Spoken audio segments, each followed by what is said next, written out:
In today's society, we are being bombarded more than ever now with false images of white superiority and black inferiority provided to us by our former and still current actually slave masters. We are being bombarded through radio, television, billboards, magazines, movies, the internet, books, holidays, newspapers, politics, etc. We cannot escape coming into contact with these images or get away from them. They are such a huge part of which makes up our daily lives now. Just pay close attention and it will surprise you. As an example, we can use a child's book or bedtime story. Goldilocks and the Three Bears, or Little Red Riding Hood, or The Three Little Pigs. Any story you name will have an innocent pink or white person or characters being assailed by a bad, dark character who usually plays the villain in these stories. Kids' minds can't process these images as false. They accept them as real. Go look at the cartoons on your television. Any supposedly harmless cartoon that small children watch on a daily basis. You will soon begin to realize that this is where it all starts once you know what you're looking for. In the very place that children show up religiously every morning and night, right in front of the television. Something that we all thought was oh so harmless. Allow me to continue to show you facts to the contrary. Notice how with only slight variations that all of the heroes on TV or at the movies are white, or light enough to be white and almighty and strong, while all of the villains are dark and evil and ugly in some form. Notice how to recent years you don't saw a gold man in the leading role as a hero without a white man at his side, taking most of the credit by playing the black hero's hero. You know, look at the Danny Glover movie, Lethal Weapon. You got our Jamie Foxxes, the Will Smiths, the Denzel Washingtons. They all starring roles right along another white man, playing a white man's nigga. You know what I'm saying? And although it's changed in Hollywood, it's still almost always the norm.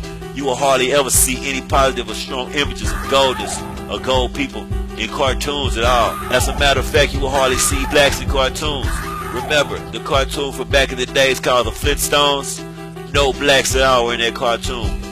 We can safely say that the WRM and the producers of that show were trying to infer that there were no African Asiatics on the earth at that time, or back in the Stone Age.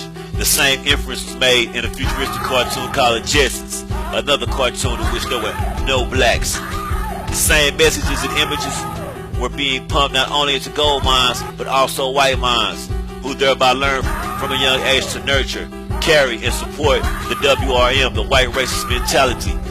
The messages in those cartoons was basically saying no people with a melanated skin are going to be around in the future, just like they were not around at the beginning of time, which is a lie. The reverse is actually the truth. The reverse is actually the truth. All you have to do is go back over all the cartoons you ever watched as a child, and even some of the ones now, and I'm willing to bet you will find the exact same garbage, lies, and myths, just packaged a different way now. Even as I write this, Disney is promoting a movie called The Incredibles, the lead character of which is a blonde-haired, blue-eyed superhero, a blonde-haired, blue-eyed superhero. Every church house you went into and saw a picture of Jesus Christ, what color was he? In every Bible study group, on pamphlets, and in book stories, what color did they portray Jesus as? White as snow. But remember how they were also quick to tell you that God has no color. Well, that was at least true. Remember, black is not a color. And if God had no color, then could somebody please tell me how he had a pure white son in the heart of Africa? Because it is another mythical lie to evade the truth that Jesus was not a European white man or any other kind of white man, nor is God the Father in heaven white. Revelations chapter 1, verse 14 and 15 will tell you his hair was like wool, nappy, and his feet were like burnt brass. Let us keep it real. Jesus was a gold man, black, with very melanated skin. All of your holidays, as Christmas, you saw the white Santa Clauses, white angels. You didn't think there was no such thing as a black angel in heaven. White Easter, white 4th of July, white Labor Day, white Thanksgiving. All of your holidays at Christmas, you saw the white Santa Clauses, white angels. You think there was no such thing as a black angel in heaven. White Easter, white 4th of July, white Labor Day, white Thanksgiving. All of it was whitewashed and downplays golden people's contributions in any way other than to cast us in the light as being nothing more than servants, slaves, or savages in the imagery. Yet you will see the entire golden race happily embracing and accepting all of these holidays as if there were nothing wrong with what these holidays represent towards golden people, even in some instances against golden people. The reason why we accept so much is because we have been trained to do so.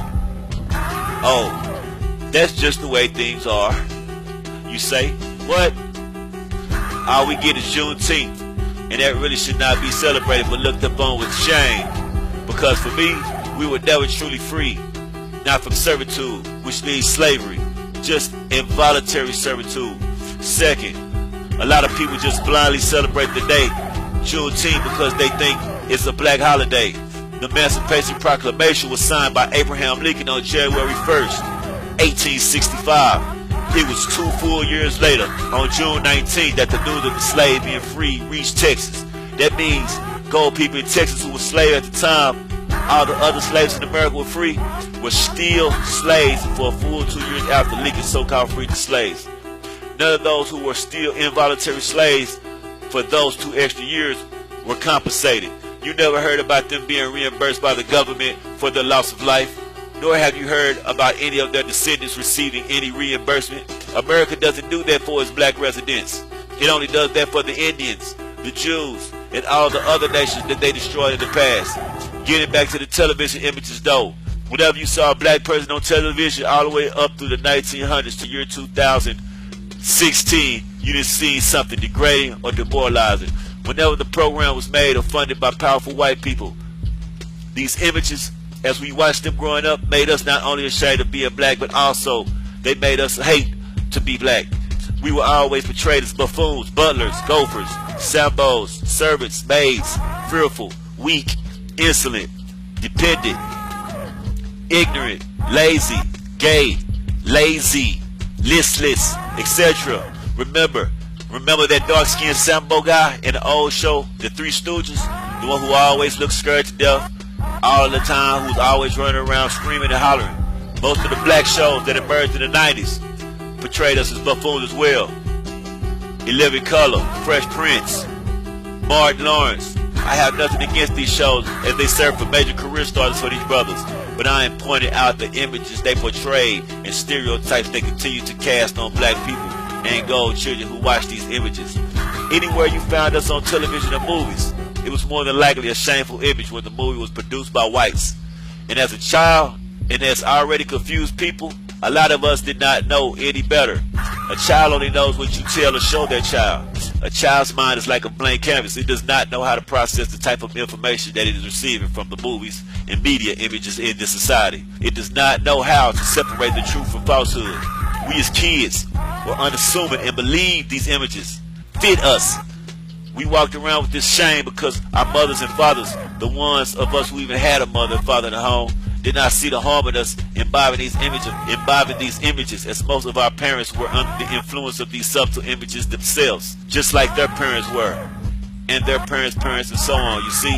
And further, since they could not see the harm, they definitely did not see any reason to sit down with us and explain to us that these false images we saw every day were not real, just a Hollywood depiction and a white man's version that was aiming to perpetuate and sustain the WRM and WPS white power structure.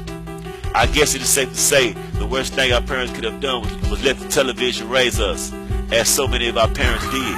And I'm telling you all, now who are reading this, that letting the television raise your children is the wrong thing you can do also. This is the first step of how we, in this day and age, were and are mentally impregnated with the WRM, which causes us to love our enemies, our slave masters, to hate our friends, our people, our race, and most sadly, ourselves as individuals. We must uproot these negative images out of our own minds and our children's minds at all costs and begin to love ourselves no matter what we have been trained to think. The beginning of the healing process starts with self-education. Stop letting other people who don't know you or understand you or like you determine who you are and who and what you can become. 1000.